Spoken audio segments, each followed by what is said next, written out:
I know America's voting machines are vulnerable because my colleagues and I have hacked them repeatedly. We've created attacks that can spread from machine to machine like a computer virus and silently change election outcomes. And in every single case, we've found ways for attackers to sabotage machines and to steal votes. Across the country, there are about 52 different models of machines. They fall into essentially two styles, ones that scan a piece of paper or ones where the voter just interacts with the touch screen. And many of them have been analyzed now by researchers looking for security vulnerabilities. In every single case where a US voting machine has been analyzed by competent security researchers, they have found vulnerabilities that would let someone inject malicious software and change election data. Every single case. The better or the more efficient way of hacking machines would be to subvert them all through the machine that's used to actually program those machines. So prior to each election, the county election office or the voting machine vendor will actually program memory cards for that election. It tells the machine who are the candidates, what are the contests being decided, and that gets inserted into the voting machine. If you can subvert that machine that is used to program those memory cards, then you can pass rogue software to the voting machine. Voting machines are not connected to the internet. This is something that you hear all the time in the US from election officials.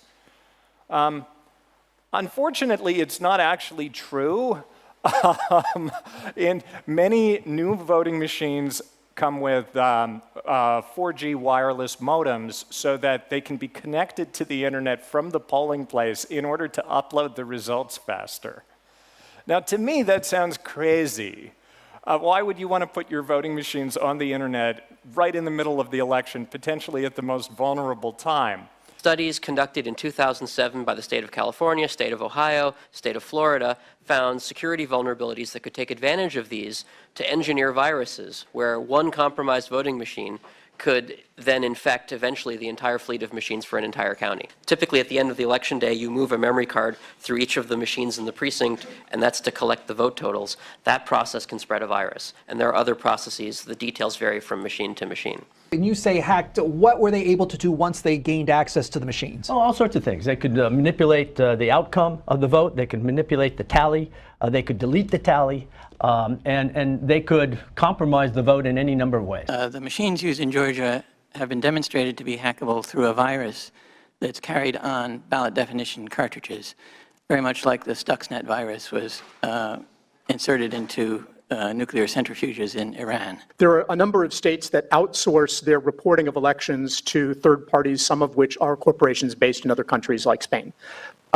So you've got to trust that the aggregation of the votes and the reporting of the votes is accurate as well. I'm pretty sure my undergrad computer security class at Michigan could have changed the outcome of the 2016 Michigan election if we wanted to. It is that bad. And we have a combination of very powerful adversaries and unfortunately quite vulnerable and obsolete systems. That's why I say it's only a matter of time. Unfortunately, in a lot of these systems, the audit trails are just as vulnerable as the other aspects of the system, so there may not be good forensic evidence of a successful intrusion. With the current design, we cannot be universally confident that it hasn't happened. And it's probably only a matter of time before it will. I come here today as a computer scientist who spent the better part of the last quarter century studying election system security. As you're well aware, the integrity of elections across the US depends heavily on the integrity of computers and software systems. Unfortunately, much of this infrastructure has proven dangerously vulnerable to tampering and attack, and in some cases in ways that cannot be easily detected or corrected after the fact. These vulnerabilities can create practical avenues for corrupt candidates or foreign adversaries to do everything from cause large-scale disruption on election day to potentially undetectably alter election outcomes in some cases. So let me begin with the voting equipment itself. To be blunt, it's a widely recognized, really indisputable fact that every piece of computerized voting equipment in use at polling places today can be easily compromised in ways that have the potential to disrupt election operations, compromise firmware and software, potentially alter vote tallies in the absence of other safeguards. This is partly a consequence of historically poor design and implementation by equipment vendors, but it's ultimately a reflection of the nature of complex software. It's simply beyond the state of the art to build software systems that can reliably withstand targeted attack by a determined adversary in this kind of an environment. The vulnerabilities are real, they're serious, and absent a surprising and very fundamental breakthrough in my field, which I would welcome, but I don't see coming soon, probably inevitable. We give most of the attention to vulnerabilities in voting machines, but that's not the whole story. Each of the more than 5,000 jurisdictions responsible for running elections across the nation must maintain a number of critical information systems that are attractive targets for disruption by adversaries. Most important of these are voter registration databases, the systems that report final results, and so forth. Unfortunately, there are even fewer standards for how to secure these systems. The administration of these systems varies widely, and the threats against these systems are often even more acute than the threats against individual voting systems. Just as we don't expect the local sheriff to single-handedly defend against military ground invasions, we shouldn't expect county election IT managers to defend against cyber attacks by foreign intelligence services, but that's precisely what we've been asking them to do. I'm a professor of computer science and have spent the last 10 years studying the electronic voting systems that our nation relies on. My conclusion from that work is that our highly computerized election infrastructure is vulnerable to sabotage and even to cyber attacks that could change votes. These realities risk making our election results more difficult for the American people to trust. I know America's voting machines are vulnerable because my colleagues and I have hacked them repeatedly as part of a decade of research studying the technology that operates elections and learning how to make it stronger. We've created attacks that can spread from machine to machine like a computer virus and silently change election outcomes. We've studied touchscreen and optical scan systems, and in every single case, we've found ways for attackers to sabotage machines and to steal votes. These capabilities are certainly within reach for America's enemies. As you know, states choose their own voting technology, and while some states are doing well with security, others are alarmingly vulnerable. This puts the entire nation at risk. In close elections, an attacker can probe the most important swing states or swing counties, find areas with the weakest protection, and strike there. In a close election year, changing a few votes in key localities could be enough to tip national results. The key lesson from 2016 is that these threats are real. Some say the fact that voting machines aren't directly connected to the internet makes them secure, but unfortunately this is not true. Voting machines are not as distant from the internet as they may seem. So the way these attacks work is that before every election, every voting machine needs to be programmed with the design of the ballot, the names of the races and candidates. And voting officials do that by inserting a memory card into the machine. If an attacker can infect that memory card with malicious code, well, when the memory card is inserted into the machine, it can change the programming running on the voting machine and cause the voting machine to, at the end of the election, output whatever results the attacker wants. The machine that I hacked is called the Sequoia AVC Advantage, now called the Dominion AVC Advantage. It's in use in almost all of New Jersey and in all of Louisiana and a few counties of Pennsylvania and other states. The computer program that counts the votes on this machine is in a read-only memory that's mounted in a socket on the motherboard. To hack this machine, you have to remove that memory chip from its socket and install a memory chip on which you've prepared a cheating program. The cheating program that I prepared has an extra 100 lines of code, basically, that when the polls are about to close, it goes in there and changes some votes stored in the machine. And there's an electronic log of all votes cast, so it changes the log, too. So to install that, the attacker doesn't need to be a computer scientist. The attacker just needs to have a bunch of copies of this memory chip with the fraudulent program on it. And for each voting machine, unscrew 10 screws to remove the panel that covers the motherboard, pry out the ROM chip containing the legitimate program, and install the ROM chip containing the fraudulent program. Other kinds of voting machines store their computer program that counts the votes in flash memory. And this can be updated under the control of whatever computer program happens to be running in the voting machine. These voting machines, typically the generation developed in the 1990s and after, can be hacked without actually physically changing any hardware in the machine, just by installing a software upgrade memory card in the same slot that one would normally install the ballot definition. And this particular attack was demonstrated by my colleague at Princeton, Professor Felton, in about 2007, working with 2 of his graduate students. But it's not just us at Princeton. There are many kinds of voting machines, and the same kinds of hacks are applicable to all voting machines and have been demonstrated at several other universities, including the University of Connecticut, Johns Hopkins, Michigan, and others. There are cybersecurity issues in all parts of our election system. Before the election, voter registration databases. During the election, voting machines. After the election, vote tabulation, canvassing, precinct aggregation computers.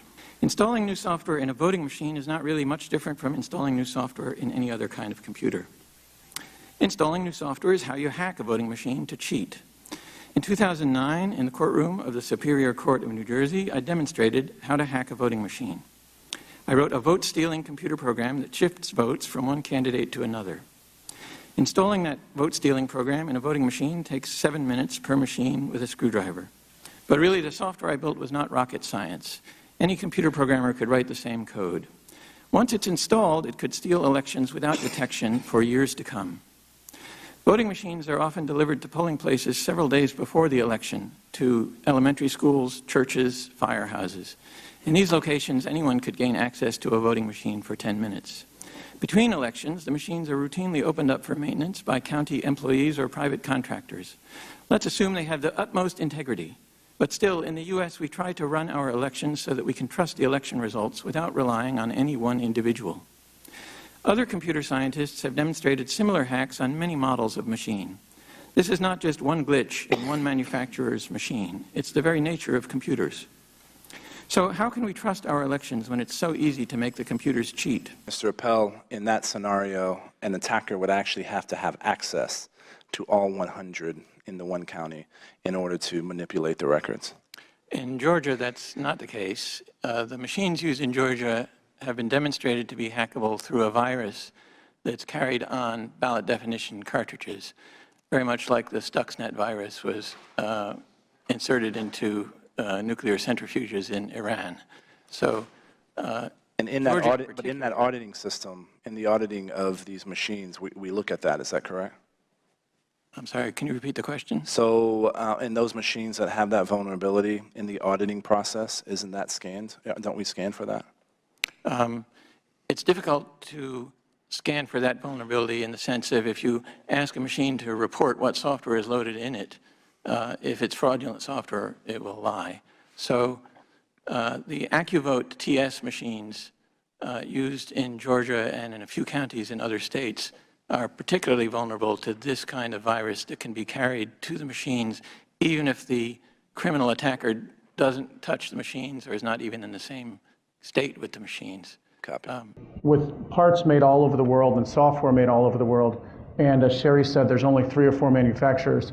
The one core point that kind of election security experts and others have been making about why our votes are safe was that the decentralized nature of our voting systems, the thousands and thousands of voting offices around the country that administer the election, is what kept us safe, because Russians would need to have tens of thousands of operatives go get physical access to machines to actually infiltrate the election. We now know that's false, and that through a handful of simple attacks into manufacturers not in the United States, the Russians could plant malware into thousands of machines all at once and hack the entire U.S. election without ever leaving the Kremlin. Or is there a different way where you could just hack one machine and that would transmit a bug to other machines in the precinct, again, even though they're not connected to an internet? Sure. So before we had an internet, we had computers with floppy drives, and there were computer viruses that could spread from one computer to another over floppies. Electronic voting machines, some of them use memory cards, some of them have these big battery packs, some of them have local area networks. Studies conducted in 2007 by the state of California, state of Ohio, state of Florida found security vulnerabilities that could take advantage of these to engineer viruses where one compromised voting machine could then infect eventually the entire fleet of machines for an entire county. And each of these studies found ways that regular poll workers and election officials going through their standard procedures and standard operations could unwittingly be used to transmit viruses from one machine to another. Through the motion, typically at the end of the election day, you move a memory card through each of the machines in the precinct, and that's to collect the vote totals. That process can spread a virus. And there are other processes. The details vary from machine to machine. Okay, so it's accurate to say that just because something's not connected to the internet, it does not have a vulnerability to cyber attack. Being disconnected from the internet helps, but it's not a panacea. Okay. When you and your colleagues hacked election systems, did you get caught? We hacked election systems as part of academic research, where we had machines in our facilities. I get that. Did you get caught? Did they see your intrusion into their systems? The one instance when I was invited to hack a real voting system while people were watching was in Washington, D.C. in 2010. And in that instance, it took less than 48 hours for us to change all the votes, and we were not caught. Vice Chairman.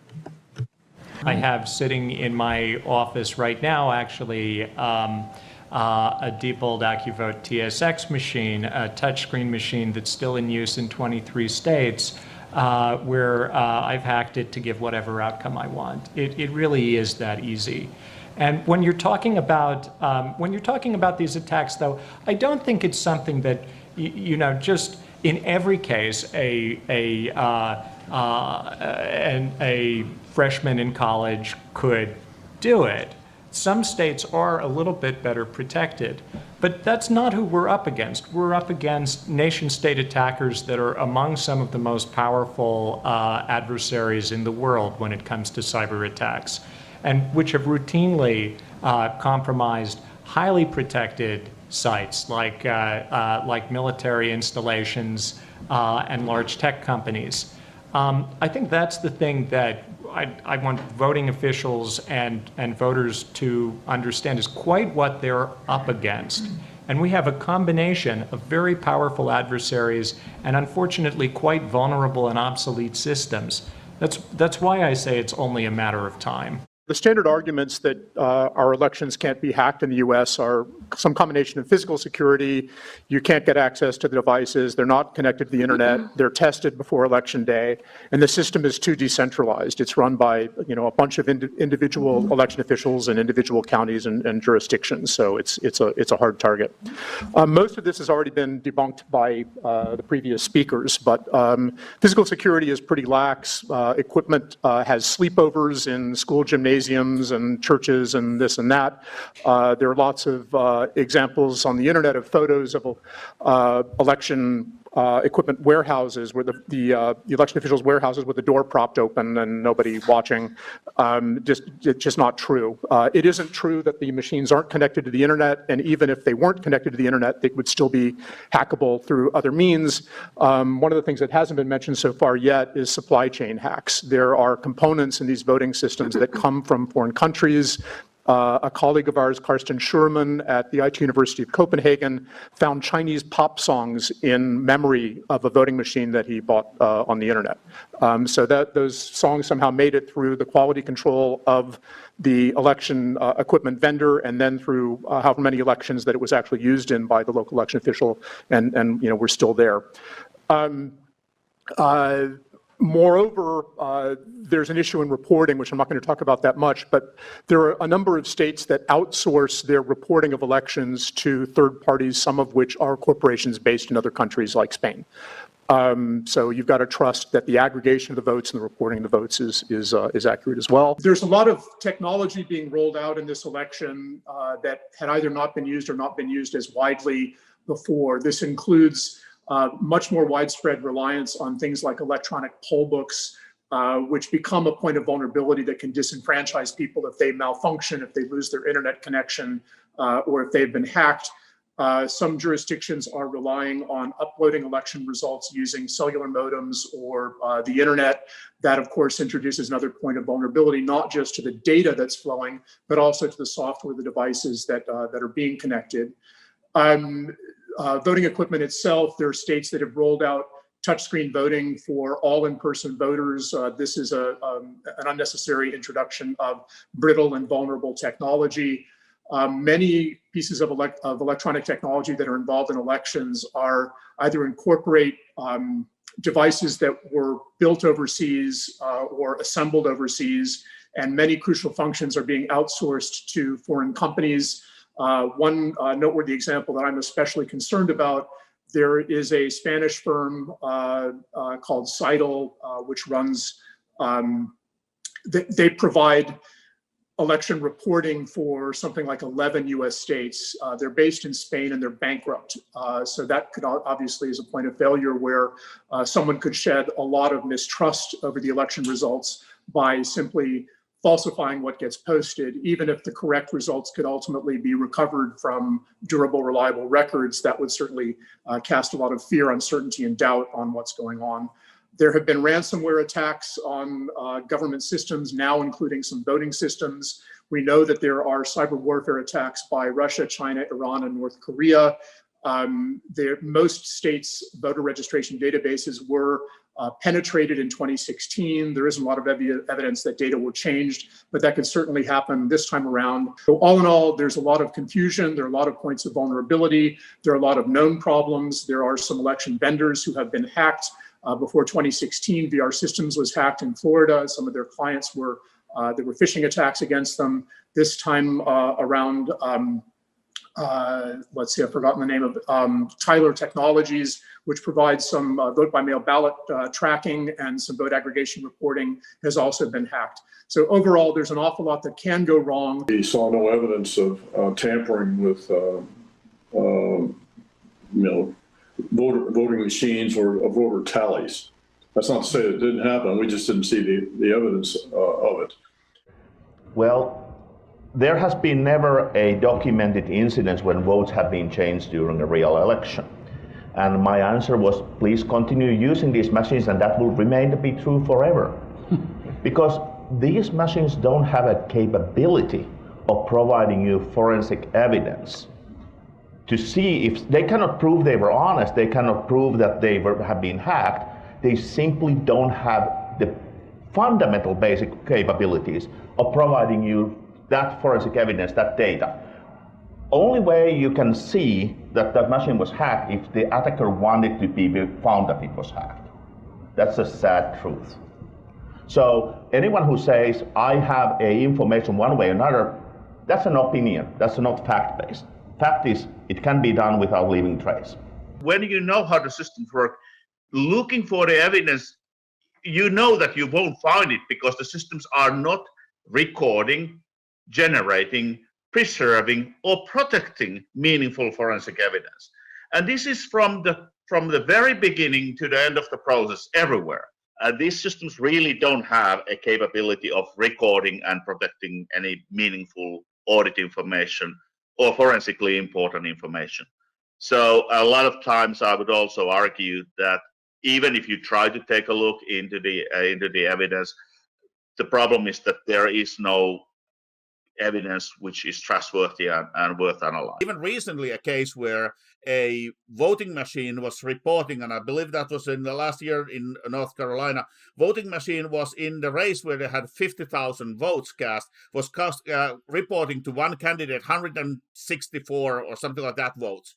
And when the paper was looked, that person actually get 26,000 votes and won by 1,000 votes. Wow. So we really need to have that paper ballot. There's nothing, we don't have a technology to do electronic voting. The problem, the most frightening thing is, first of all, from 2006 to now is nothing changed. The actual same version of software I had 2005 is still in use. Those machines are still in 20 states, so they're still around. Even the so-called new sold today is in end-of-life version of Windows, etc. Like just something which in no other industry would be acceptable, not even remotely acceptable.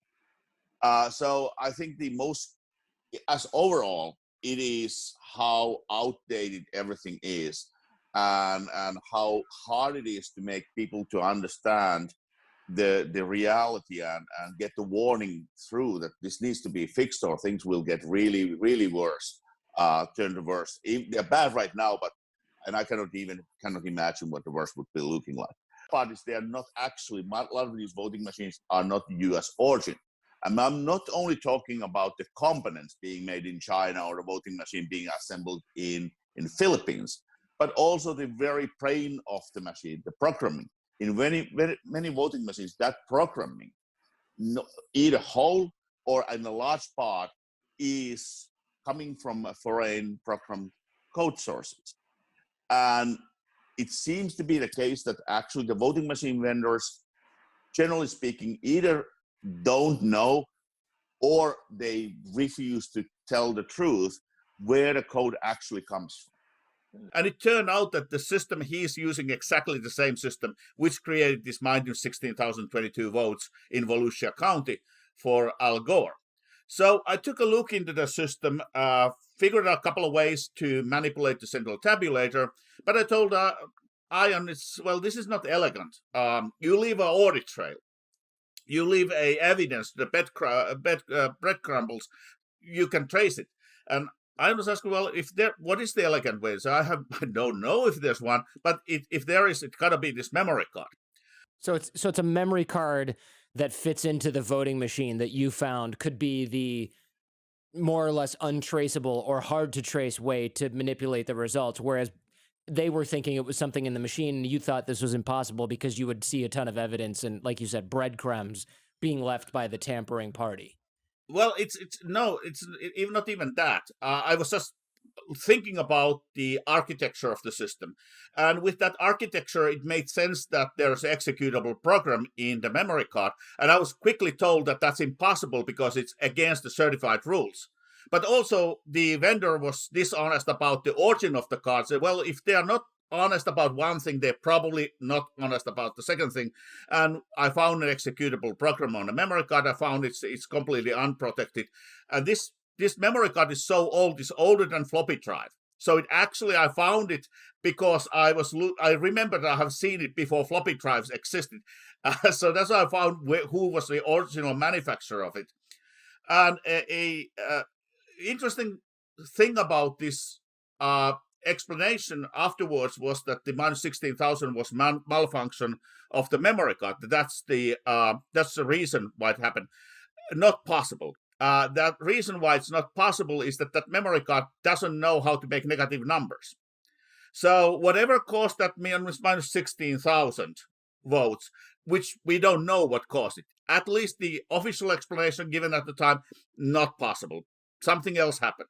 So everyone was focused in 2000 on the punch card machines and the problems that brought. But in Volusia County, there was an incident that occurred. It didn't get a lot of attention, and the attention that it did get sort of disappeared and got lost in all of the focus on the punch card machines. What happened in Volusia County was around 10 p.m. On election night. Prior to that, Al Gore in Volusia County was ahead of George Bush. But around 10 p.m., suddenly, Al Gore's number started reversing. And it reversed more than 16,000 votes. And in fact, it was all happening in one precinct. And of course, there weren't 16,000 voters in that one precinct. So Gore's numbers were actually showing a negative 16,000 in that precinct. And the explanation that election officials provided was that a faulty memory card was inserted into the tabulating machine. Now, it wasn't let's say, legitimate memory card. So There was one memory card for this precinct, and it was uploaded to the tabulator on election night. But the logs show that an hour after that memory card was uploaded, another second memory card for that same precinct was uploaded. And after that second card was uploaded, that's when the votes for Gore started disappearing. And no one has ever been able to explain what exactly happened with that, whether that was a rogue card that was intentionally designed to hack the votes and misfired and therefore erased too many votes for Gore, or whether this was, a software mishap. But no one has explained why two memory cards for the same precinct were uploaded, and that's sort of the main problem in terms of chains of custody, the fact that a second memory card was actually ever able to be uploaded. And John Kerry has expressed misgivings about the 2004 vote in Ohio. Yes, so they had concerns about the machines in Ohio. Ohio was still largely using punch card machines. They hadn't replaced theirs yet, but there were counties that were already using optical scan machines and also paperless DRE machines. And he and his group, he revealed this only recently, actually went to court to try and obtain the algorithms, the software, to look at the software to make sure that it would be counting votes accurately. And the courts denied access to it because the proprietary software on voting machines is considered a trade secret. And so the private voting machine companies go to court to fight against this, and the courts generally agree with them. When I and others, when we 2005, 2006 got involved, and up until 2008, we all thought, now when the problem has been exposed, it will be fixed very quickly. It was completely always incomprehensible for me and other security researchers that now 2020 we are talking about this topic, and also we are 2020 using the same machines with the same software. It's just, you wouldn't be using a 30-year-old PC with no security patches, but that's exactly how the elections are conducted. Let's talk about everything in the world, how this works. Okay. So you have voting machines and voting terminals. That's how you cast your ballot. Either electronically or paper ballot, it goes scanning. And after that, these machines are reporting those results very often over communication lines to the central tabulator. Now, in the county level or state level, where the votes are accumulated in database, and along the path, there are a number of data storage systems, databases. And if you manipulate those, you can create an illusion of a different results. And you can even do it in the vote election reporting system. So instead of even hacking anything in the tabulator system, you are just creating wrong reporting.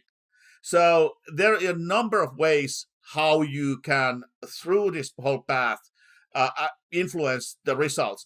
And we have to actually step even further back, because if we look the election as whole, it's a myriad of systems. We have voter registration system, we have electronic poll book systems, we have the election management, we have the ballot casting, we have the tabulation, and we have the reporting. Any of these, if you hack one of these, you can always hack the result. You can disfranchise voters so that they cannot cast their ballot. You can change the outcome. You can change the reporting. Each of these needs to be secured, and none of these is less important than the others. And that's why we have been, I think in the public mind, we have been focusing in a very narrow area, which is you cast a ballot and how the ballot is counted, but not missing the whole big picture, how many other systems from an adversary, from attacker's point of view, where the attacker can go and achieve the same goal. About the internet, everything is connected to internet, either directly or indirectly. And the more modern voting machines, they actually have a mobile phone modem in to speak. They have a mobile phone connectivity to county headquarters. They are sending the results. So wireless is coming back to the voting machines in the newer generations. Nice marketing material trying to tell it's not, but it is. A journalist a year ago, she found 200 voting machines in the internet. Voting machine vendors say, well, they are not in the internet because they are not pingable. My answer to that is, are you from the past? Because since 15 years ago, nothing is really anymore pingable. and they are still connected to internet. It's the whole argument is 15 years. That argument would have been meaning something 15 years ago. It doesn't mean anything today. And again, I just came from Atlanta, and they have new voting machines because the judge ordered the old ones to be scrapped. And part of the things in the judge's ruling was that the finding was that the voting machines were programmed by basically 3 guys from their homes, and who sent all the programming of the voting machine for next election over internet to be distributed to all the machines. Oh, so these guys had programmed the machines from home, and then they pushed the code update to the voting machines via the internet. They pushed it to the state, and then the state pushed it to the counties. And actually, this whole thing about the critical election-specific programming going over internet is very common, because a lot of this programming is done by private companies, third-party companies, election management companies. And it has been shocking in the last 2 years when I have been working for a number of secretaries of state and looking how the security is done in their state, just to find that email, FTP with no security. These are the common methods to send the most mission-critical programming from the private company, which might be out of state, to the local county who is putting it into the machines. And it is whoever controls that data controls the election. And these machines, they, like you said, they have network cards. You show in Kill Chain, again, the documentary that we'll link in the show notes, that they have USB ports, they have memory card slots, they have modems and phone jacks sometimes. So these things were built for connectivity. They're not immune to connectivity. And we don't, seemingly, we don't have to hack hundreds of machines. These are networked. You can just make software that infects one and then dozens of others, or just changes the data.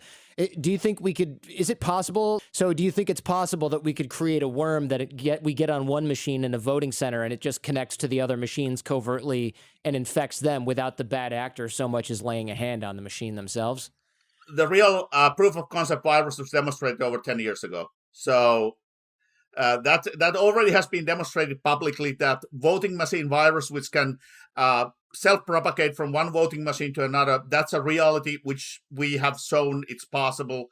And so, and that's one of the things why that was created, was because, again, when you say it's possible by showing the vulnerability, people say, well, I don't believe until you show it. So it's one of the rare things where a team of researchers developed then the actual virus just to show the logical outcome of the vulnerability. Yes, there can be a voting machine virus, full stop. Here it is. We've heard a lot from voting machine vendors and election officials that voting machines can't be hacked because they're not connected to the internet. All of those vulnerabilities that Andrew talked about are not a problem because no one can access the machines. And it turns out that that message that they've been giving us for years, and particularly after the 2016 election, just isn't true. Voting machine vendors have sold election officials on these in use of modems. In some cases, the modems are embedded inside the voting machines. In another case, they're external modems that get attached to the voting machine at the end of the election. So at the end of the election, the machine goes into shutdown mode, and then this option pops up about modeming results. And so the system will automatically then dial in and send these votes over a cellular modem to a server on the internet that collects the results. So everyone will tell you, and they've told me every time I've spoken with them, that cellular modems are not really internet connectivity. They will say, that doesn't mean that the machine is connected to the internet, it's using a cellular modem. Well, that's not true. And Election Systems and Software, which is the top voting machine maker in the country, this is one of their statements over and over again with the public.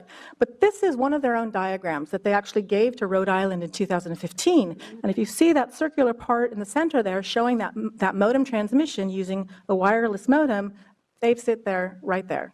It's on their own diagram that it's going over the internet. So what happens is that the transmission of the votes, the voting machine will dial in using the cellular modem, and it contacts the nearest cell tower. And then the data goes through that cell tower into the carrier's back-end network. But then the data actually has to get to that county network, and it goes over the internet to a system, a server that's on the internet to receive those votes. So we've already now basically shown the misinformation of the transmission transmission of those votes. So ES&S will then say, well, it doesn't matter because all of that process is secured. So the transmission of the votes are secured so that no one can intercept them and read the votes or alter them. The modem is configured in such a way so that no one can actually dial into the modem. It can only dial out, and it can only dial out when the machine shuts down at the end of the election. So apparently there are all of these safeguards. And also the back-end system that receives the transmitted votes is supposed to communicate only with one of those authenticated machines with a modem. The problem is none of this has been tested or certified. The voting machines themselves go through sort of a federal testing lab process and through certification. The modem transmissions don't. So we don't know what's inside those modems. We don't know how they work. We don't know how they're configured. And ES&S doesn't have a good track record on implementing security. So we don't actually know that the way that they are saying that these are transmitted securely is actually the case. So what can happen with a modem machine that's transmitting? So I don't know if you're familiar with something called a stingray. It's a device that law enforcement uses and the military uses. And what it does is it masquerades as a legitimate cell tower. It transmits a much more powerful signal than the nearby cell tower so that your cell phone will connect to the stingray instead of the cell tower. And then it might pass it on to the cell tower as well. It's mostly used for tracking phones, but there are also stingrays that are designed also to intercept the content of communication. So if you've got a cellular modem in a voting machine, a rogue person can put a rogue cell tower near some kind of voting precinct, whatever, and instead of that modem then connecting to that cell tower, they can connect to that rogue the rogue cell tower.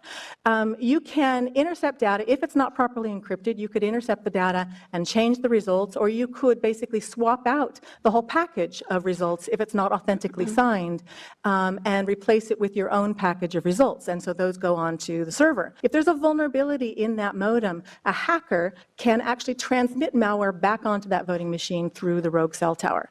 And once you're in that voting machine, either that way or maybe you've gotten into the voting machine prior when it's being programmed, you now actually control the configuration of that modem. So even if ES&S says that modem will only work at the end of the election and will only call out and not receive calls in, if you control the configuration of that modem, you change all of that. You can have that machine contact your system at any time you want for however you want so that you can do reconnaissance on that machine and study it and establish your attack. There were a group of researchers that decided that they would try and see if they could find those back-end servers that receive the votes that are transmitted by modem.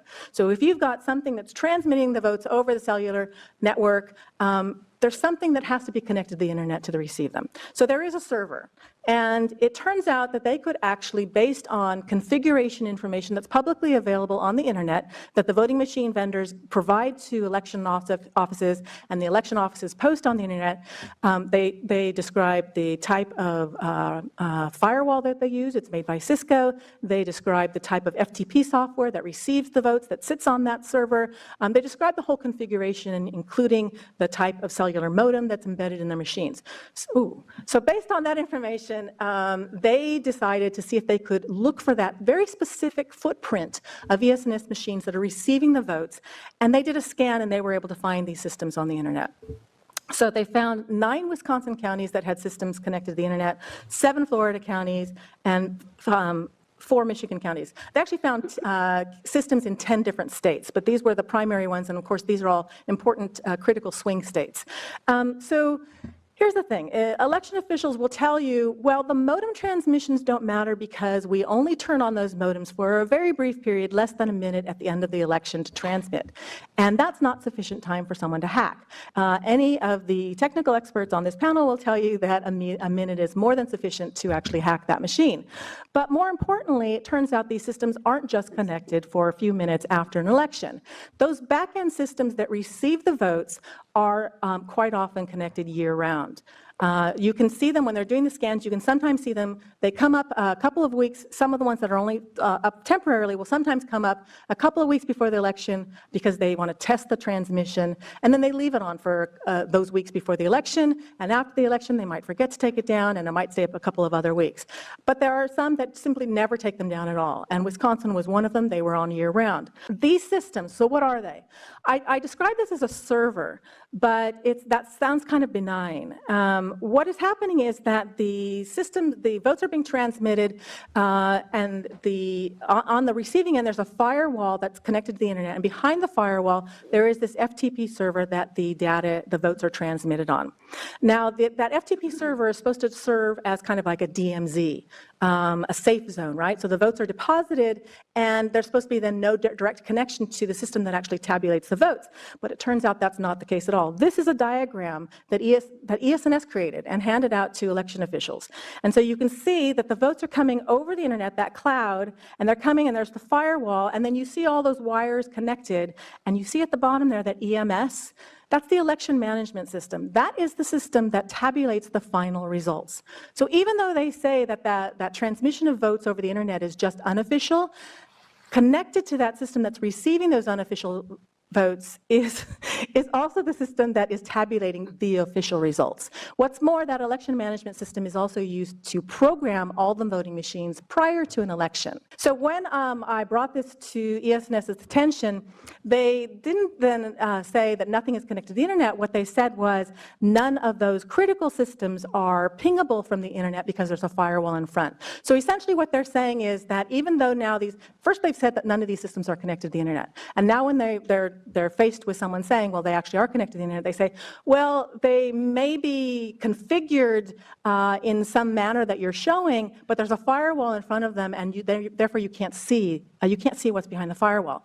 But if you can find the firewall, then you find the systems that are behind the firewall. The only thing that's protecting anyone from getting into those critical systems behind the firewall are the rules of that firewall that say only these certain systems can connect to us, only these certain systems can transmit data. That's simply software. It's configuration rules. And if you misconfigure that software, then anything can get into that firewall. And of course, many, many hacks happen because firewalls are misconfigured. I was part of the team that did the first hands-on study of any electronic voting machine used in the US, and it was using exactly this machine. And what we found, well, we got one of these machines from a whistleblower, brought it into a laboratory, reverse engineered it, and well, here's the result of what we found. We would run a mock election with George Washington and Benedict Arnold, just like this. And wanted to know, well, if an attacker could get malicious software into the machine somehow, could they change the results? And what we found after reverse engineering the machine was, well, yeah, there are actually a lot of problems with it. All the records of the vote are contained in computer memory, and an attacker can manipulate the software that's supposed to be running in the machine in a pretty straightforward way. Before every election, officials program the machine with the names of the candidates on the ballot by installing some programming with a removable memory card. If the attacker can infect the card, well, there are a number of different ways that they can change the software running in the machine. There are unauthenticated software update mechanisms, there are buffer overflows in the code that reads the data files from this. There's even an interpreted programming language, and the rules for how the votes will be counted are contained in an unauthenticated program contained on the memory card. So through any of those means, an attacker can change the software running on the voting machine and cause the machine to produce whatever election results they want. So that was in about 2007. We published the first paper about this. In subsequent security studies of the same machine and other ones, researchers have found dozens of critical vulnerabilities and buffer overflows and so forth. There have been hundreds and hundreds of pages of technical reports about US voting machines like this. But even after that, these same identical machines that I showed you, this same model is still used in parts of 18 states. And in most of those states, they haven't even updated the software since before the studies I talked about. That's how bad it is. And it's not even just a single model of machine that's the only problem. Across the country, there are about 52 different models of machines. They fall into essentially two styles, ones that scan a piece of paper or ones where the voter just interacts with the touch screen. And many of them have been analyzed now by researchers looking for security vulnerabilities. In every single case where a US voting machine has been analyzed by competent security researchers, they have found vulnerabilities that would let someone inject malicious software and change election data. Every single case.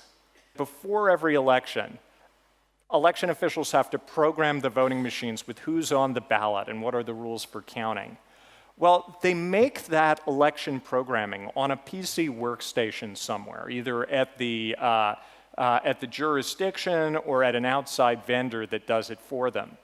If an attacker can break into that workstation, which is called an election management system, they can spread malicious code to all of the memory cards used to program all of the voting machines in the jurisdiction. And those election management system workstations sometimes are connected to the internet, or the data that's programmed into them passes through an internet-connected system. So we're just 1 or 2 hops away from an online attacker. Now, how well secured are these systems? Well, here's a vendor that did the election programming for a large fraction of my state in 2016. And we can just take a look at their website to see how secure this is likely to be. You can see, first of all, they don't have any HTTPS.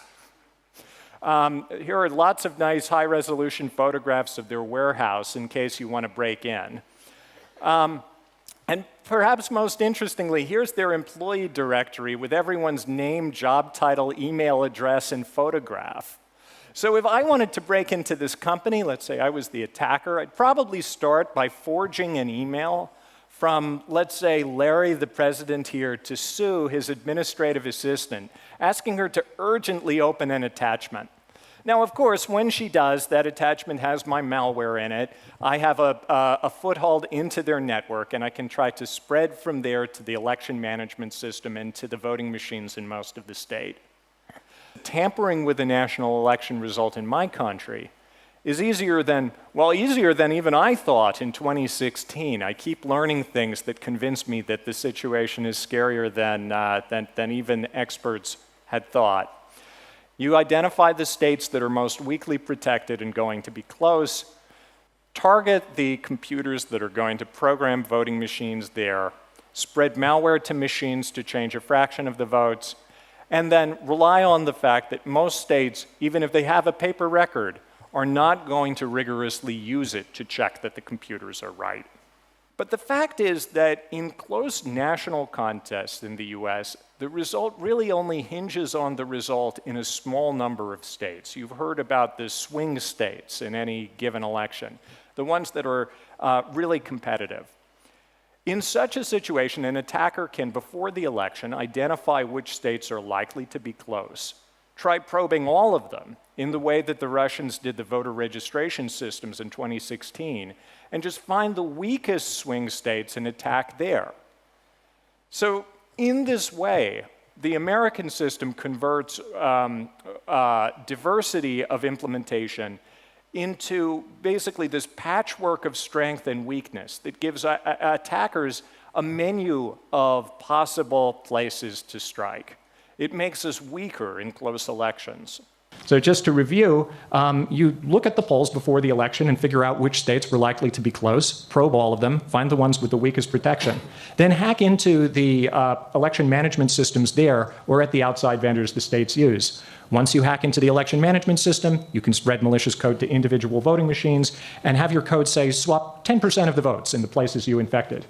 Then even if the votes are also recorded on a piece of paper, you don't have to worry, because in most of those states, they're going to just toss the paper out without looking at it. Modems in voting machines are a bad idea. Those modems are network connections, and that leaves them vulnerable to hacking by anybody who can connect to that network. ES&S insists while there are 14,000 of its modems in use, there are firewalls separating those modems from the public internet. Once a hacker starts talking to the voting machine through the modem, they can hack the software in the voting machine and make it cheat in future elections. What is the vehicle for the transmission from the ICP? Is it cellular modem versus VPN? It is a cellular modem that can be configured in a VPN, right? And we currently in Chicago, Cook County, we work with Verizon to secure that network. What wireless chipset / modem does the hardware have? We support a variety. It's really up to the jurisdictions what technology they want to use, what's compatible with their networks. Currently, in some jurisdictions, we're using basically a modem that is a 3G modem, GSM, but we can support multiple varieties of modems that can be. Including the latest 4G standards as well. So that answers the next question. Is it 3G or 4G? Verizon, AT&T, or Sprint? I'm assuming all? Yeah, all networks. Right. Just We as a point of have fact, CDMA, yeah, I mean, we actually transmit from the ICP in Mongolia as well, so we're not limited in networks. And in Puerto Rico, there is 3 vendors because the island is not covered by any of the vendors completely. So we use 3 different cellular vendors for some ICPs with this vendor, Claro, AT&T, and T-Mobile, I think, in the different parts of the island. So.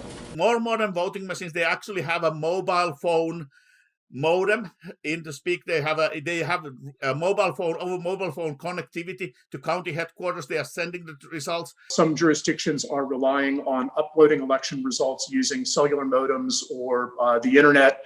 That, of course, introduces another point of vulnerability, not just to the data that's flowing, but also to the software, the devices that are being connected. Many of these voting machines have modems embedded into them, and the modems are used at the end of the election to transmit the vote totals on election night to the county elections office. So these modems contact, their cellular modems, and they contact the cellular network, they contact a cell tower. So the cell tower traffic these days in our modern times actually goes through internet. It goes through the same kinds of routers and switches that the regular internet traffic goes to. But also in between that cell tower and that voting machine, an intruder can intercept data going to the cell tower and intercept that communication, that phone call. If you can trick a voting machine into contacting your device, your fake cellular tower, instead of a legitimate tower, you can actually use that connection to get back into the voting machine and get back into the tabulator and then alter votes and software. Virginia just stopped using touchscreen computer voting because it's so vulnerable. Right. We need to look at all the voting machines. Every Secretary of State needs to be, assisted in making sure that they are not being hacked and attacked. I continue to think that our voting machines are too vulnerable. Researchers have repeatedly demonstrated that ballot recording machines and other voting systems are susceptible to tampering. Even hackers with limited prior knowledge, tools, and resources are able to breach voting machines in a matter of minutes. In 2018, electronic voting machines in Georgia and Texas deleted votes for certain candidates or switched votes from one candidate to another. The biggest seller of voting machines is doing something that violates Cybersecurity 101, directing that you install remote access software, which would make a machine like that, a magnet for fraudsters and hackers. These voting machines can be hacked quite easily. You could easily hack into them. It makes it seem like all these states are doing different things, but in fact, 3 companies are controlling this. It is the individual voting machines that pose some of the greatest risks. There are a lot of states that are dealing with antiquated machines, right, which are vulnerable to being hacked. Workers were able to easily hack into an electronic voting machine. It was possible to switch votes. 43% of American voters use voting machines that researchers have found have serious security flaws, including backdoors. We know how vulnerable now our systems were. I know the hackathon that took place last year, where virtually every machine was broken into fairly quickly. I actually held a demonstration for my colleagues here at the Capitol, where we brought in folks who, before our eyes, hacked election machines. Those that are being used in many states. Aging systems also frequently rely on unsupported software like Windows XP in 2000, which may not receive regular security patches and are thus more vulnerable to the latest methods of cyber attack. In a close presidential election, they just need to hack one swing state, or maybe 1 or 2, or maybe just a few counties in one swing state. I'm very concerned that you could have a hack that finally went through. You have 21 states that were hacked into. They didn't find out about it for a year. Right now, we have over a dozen states that either don't have any backup paper ballots or only have them partially. Do you think that our adversaries don't know what those states are? Of course they know what those states are. And if we have a close election, in the general election, in a presidential race, and one state's outstanding, and their ballot boxes gets hacked into, their elections get hacked into, we will have absolutely no backup. Stalin was unconcerned about the vote. After all, he explained, he said that who voted was completely unimportant. What was extraordinarily important, in his words, was who would count the votes and how. It is time to put politics aside and come together to secure the future of our election. So whether you're a four-star general, a fourth grade teacher, or a computer engineer at Foursquare, this is an issue that unites us. In at least 40 states, elections are carried out using machines that are at least a decade old, and like any technology, they're susceptible to increasing failure with age. Some state officials have had to turn to eBay to find critical components like dot matrix printers, decades-old storage devices, and analog modems. Aging systems also frequently rely on unsupported software like Windows XP and 2000, which may not receive regular security patches and are thus more vulnerable to the latest methods of cyber attack. In 2016, state election websites in Illinois and Arizona were hacked by intruders who installed malware and downloaded sensitive voter information. It is worth fighting for integrity in our election system, which means that they are free from interference by a hostile or an unfriendly nation. Let's put the resources into upgrading the state's elections systems. Because what we know is this, there are a lot of states that are dealing with antiquated machines, right, which are vulnerable to being hacked. I sit on the Senate Intelligence Committee and Senate Homeland Security Committee. And we receive all kinds of information about the vulnerabilities to our national security. We are vulnerable in terms of foreign interference with our elections. It's my understanding that some of the election system vendors have required states to sign agreements that prevent or inhibit independent security testing. There's a saying that I'm sure many of you have heard, which is the difference between being hacked and not being hacked is knowing you've been hacked. And they are still looking for ways to steal information about voter registration, for example. There are some tech experts in Silicon Valley with whom I have met who say that maybe what they'll do this next time is to really disrupt the actual election, shut down the servers that you send results to, interfere with the operation of voting machines because still too many of them are linked to the internet. So we are still very vulnerable. I mean, I can tell you in Virginia when I was governor, I had to replace all the machines because I remember when I first voted, when I went to Richmond, moved down as governor, I remember I kept voting in the Senate race, kept voting for the Democrat, Republican name kept coming up. 3 times that happened. What do you mean kept coming up? So, we had the touch screens. I was voting for Mark Warner, our senator. And Ed Gillespie's name would light up. Happened to me 3 times. Finally, the 4th time, Mark's name, and I quickly hit vote, and I got out of there. All the cameras are looking at me like, this guy doesn't know how to vote. I mean, what's going on? So then I had an investigation done, and listen to this. I brought in some technology experts. They were able to hack into our machines from off-site in about 5 or 6 minutes, and within 4 minutes, they were able to change a vote. I decertified all the machines. Now in Virginia, we have paper ballots. 43% of American voters use voting machines that researchers have found have serious security flaws, including backdoors. These companies are accountable to no one. They won't answer basic questions about their cybersecurity practices, and the biggest companies won't answer any questions at all. 5 states have no paper trail, and that means there is no way to prove the numbers the voting machines put out are legitimate. So much for Cybersecurity 101. The vast majority of 10,000 election jurisdictions nationwide use election management systems that run on old software that is soon going to be out of date and ripe for exploitation by hackers, according to an exhaustive analysis by the Associated Press. Pennsylvania, Wisconsin, Michigan, Florida, Iowa, Indiana, Arizona, and North Carolina, among others, are all at risk.